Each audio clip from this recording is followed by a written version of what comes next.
Bonjour, chers collaborateurs CCR. Je suis Wilfried Adingra, manager général de Lumen Corporation SAS, entreprise initiative du programme Diaspora for Africa, dont vous êtes aujourd'hui les Country Consulting Representatives. Vous avez reçu tous ce guide, le guide parti du consultant représentant pays de Diaspora for Africa. Et par souci de compréhension, nous avons décidé de faire pour vous ces tutoriels qui vont vous permettre de mieux comprendre le mécanisme qu'est Diaspora for Africa. Donc, vous savez que ce guide pratique du CCR est composé de 9 grandes parties et nous allons décomposer cela en 9 tutos pour vous expliquer effectivement ce que nous attendons de vous à travers ce programme. Merci pour votre attention. Ok, c'est parti. Il faut savoir que Diaspora for Africa est un programme développé par Lumen Corporation SAS, qui est une entreprise basée en Côte d'Ivoire et spécialisée dans l'accompagnement structurel et financier des entreprises, également des startups. Nous intervenons dans 3 domaines spécifiques qui sont le business design pour l'amélioration des modèles économiques des entreprises africaines, le marketing stratégique pour l'étude préalable avant l'implémentation de tout produit ou service sur un marché, et la finance alternative qui concerne spécifiquement le financement des startups et des entreprises sans toutefois passer par les banques ou les microfinances. Également, à ces 3 domaines, nous avons associé la formation que nous pensons indispensable pour le développement des entreprises et l'intégration des solutions technologiques pour permettre aux entreprises d'être à la pointe de l'innovation. Donc, Diaspora for Africa a été lancé le 22 novembre 2016 à Abidjan au patronat ivoirien en partenariat avec la Banque africaine de développement et d'autres structures financières de la place. Il faut savoir qu'il s'agit d'un programme ambitieux qui aura à terme un impact économique et un impact social, notamment dans la création d'emplois à travers l'entrepreneuriat. Vous êtes aujourd'hui consultant représentant pays. De quoi s'agit-il précisément? Donc, il faut savoir que dans notre stratégie de déploiement du programme Diaspora for Africa, nous avons opté pour des représentations par pays. Donc, la première représentation concerne bien entendu les Country Consulting Representatives. Donc, entendez par là consultants représentant pays, qui sont des individus qui sont basés dans le pays, qui interviennent dans le domaine de l'entrepreneuriat et qui sont prêts à accompagner d'autres entrepreneurs dans leur processus de développement. Le deuxième modèle de représentation concerne les Country Diaspora Ambassadors. Donc, entendez par là ambassadeurs pays de la diaspora, c'est-à-dire ces personnes qui émanent d'un pays mais qui vivent à l'extérieur, en dehors du continent et qui représentent les investisseurs de la diaspora de ce pays au sein du programme Diaspora for Africa. Pour résumer, vous avez par pays, si on prend ne serait-ce que le cas du Mali, au Mali, on a un CCR qui est le Country Consulting Representative et on a le CDA qui est le Country Diaspora Ambassador. Ces 2 entités collaborent, l'un au niveau des entrepreneurs dans le pays et l'autre au niveau des investisseurs de la diaspora. Alors, le CCR est un consultant, c'est le manager pays du programme. Et donc, vous le savez que nous avons lancé un recrutement auprès de tous les pays où nous avons eu des postulants pour le poste de Country Consulting Representative. Vous avez été désigné. Votre travail consiste spécifiquement à représenter Diaspora for Africa dans votre pays, d'intervenir auprès des institutions privées et également intervenir auprès des institutions publiques et finalement auprès des entrepreneurs de votre pays. Il faut savoir que les CCR ont des obligations. Si vous avez décidé d'être consultant représentant pays et comme le nom l'indique, vous êtes consultant, vous êtes autonome. À la base, vous êtes tous des entrepreneurs, vous avez vos entreprises respectives et vous intervenez dans le programme Diaspora for Africa en tant que consultant. Il est bien de le noter. Ça veut dire que vous n'existez pas comme des employés, mais comme des consultants et des country managers. Et c'est là que votre responsabilité se situe. Donc, ça n'empêche pas pour vous d'exercer votre activité actuelle tout en étant consultant et représentant pays de Diaspora for Africa. Donc, l'une de vos obligations concerne la mise en place du bureau local. Vous devez impérativement proposer au bureau central un certain nombre de personnes qui vont collaborer avec vous également en tant que consultant pour l'exercice des activités de Diaspora for Africa dans votre pays. Le deuxième point concerne la gestion du bureau local. Donc, en tant que consultant représentant pays, manager pays de Diaspora for Africa, votre responsabilité est de vous assurer de la bonne marche de l'organisation au sein de votre pays. Donc, vous avez la gestion de votre pays, vous avez l'encadrement de votre staff et également la mobilisation des personnes qui sont intéressées par le programme Diaspora for Africa.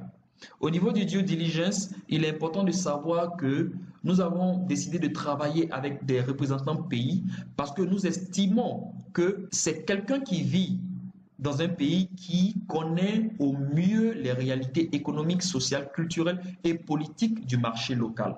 Donc nous ne pouvons pas être au niveau du siège à Abidjan et connaître par exemple les réalités au Gabon, au Bénin, au Togo, au Maroc. Nous estimons que le country representative est le mieux outillé pour analyser les projets locaux, les valider et par-devers ça, faire le suivi et l'évaluation de ces projets, en tenant compte bien entendu de l'écosystème local.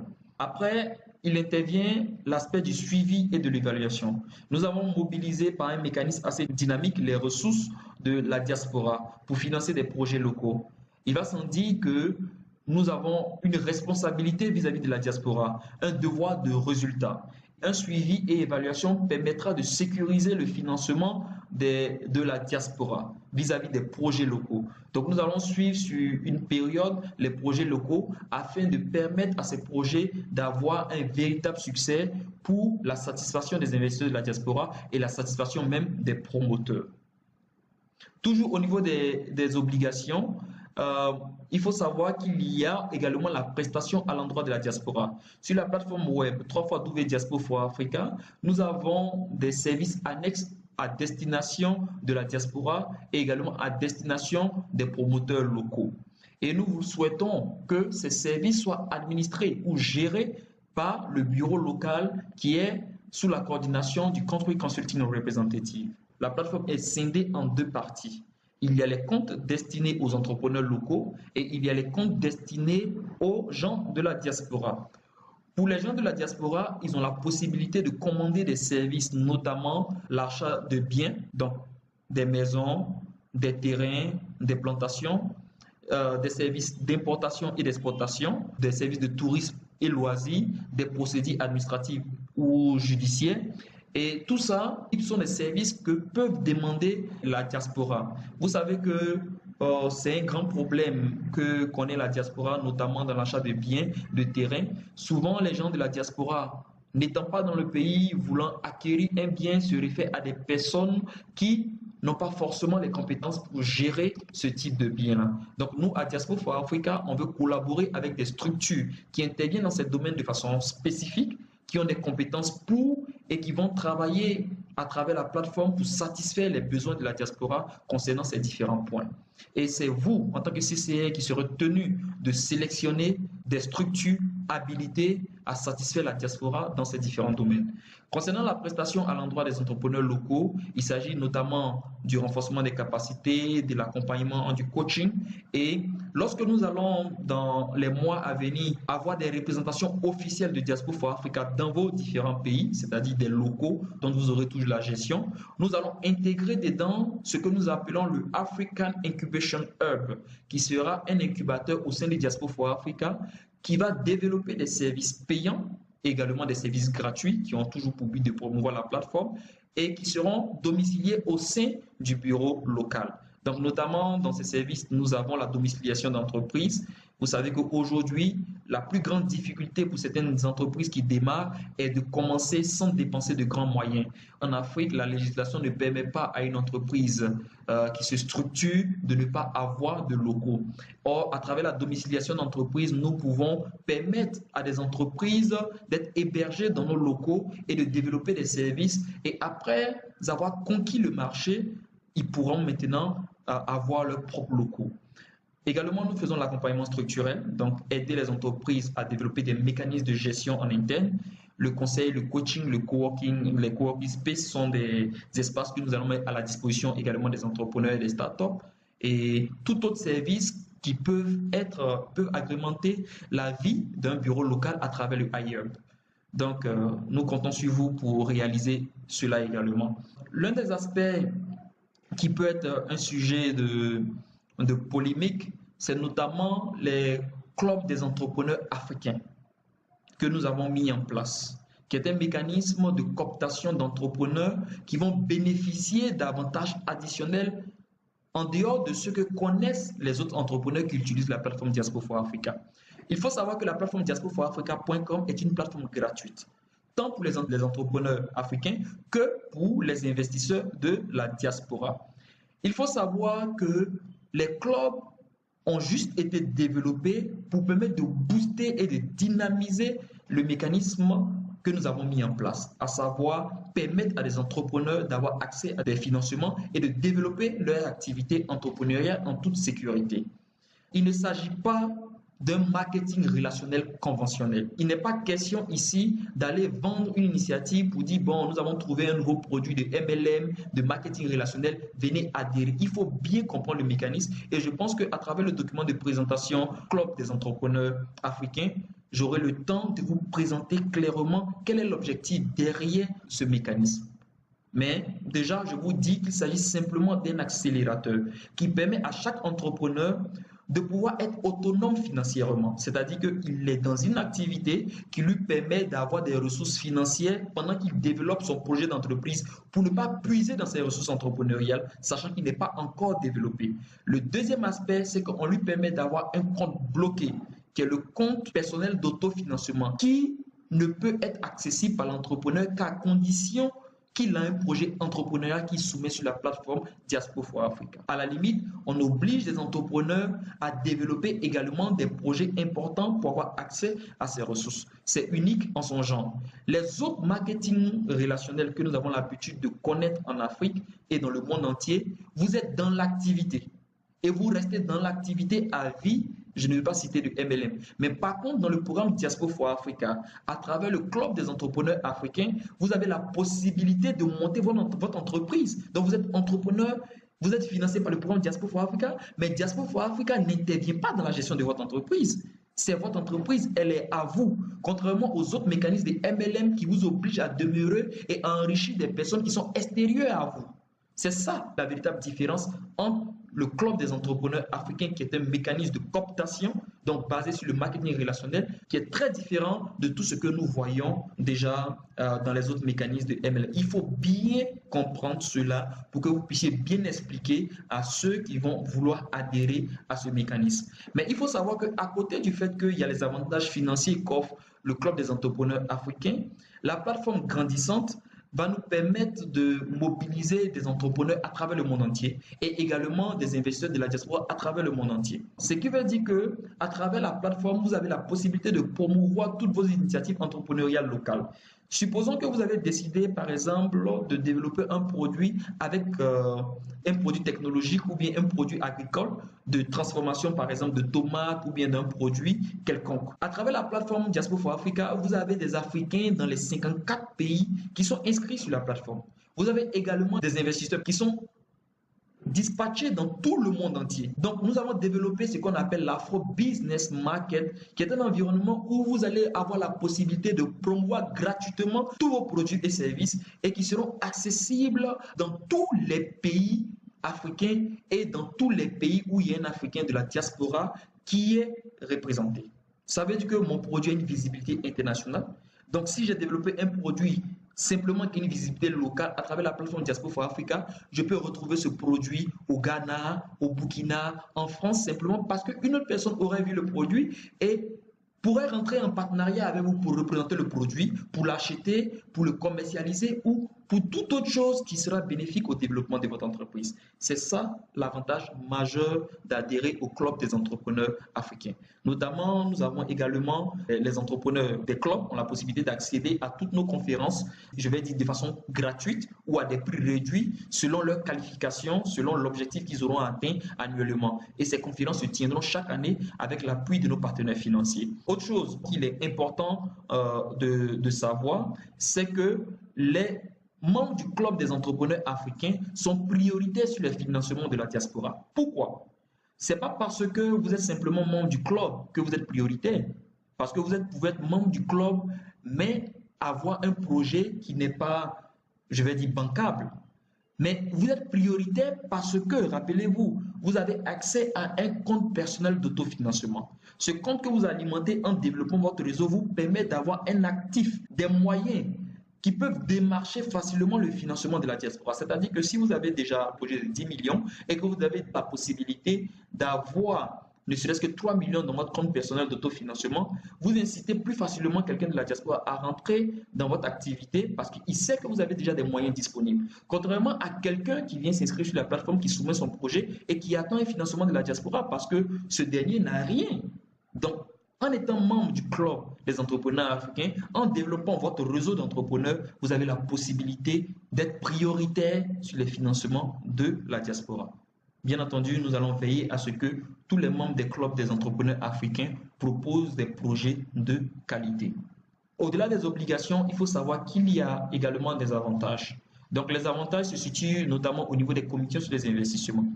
Beaucoup d'entre vous vous demandez comment se fait, sur quoi est basé le modèle économique de Diaspora for Africa.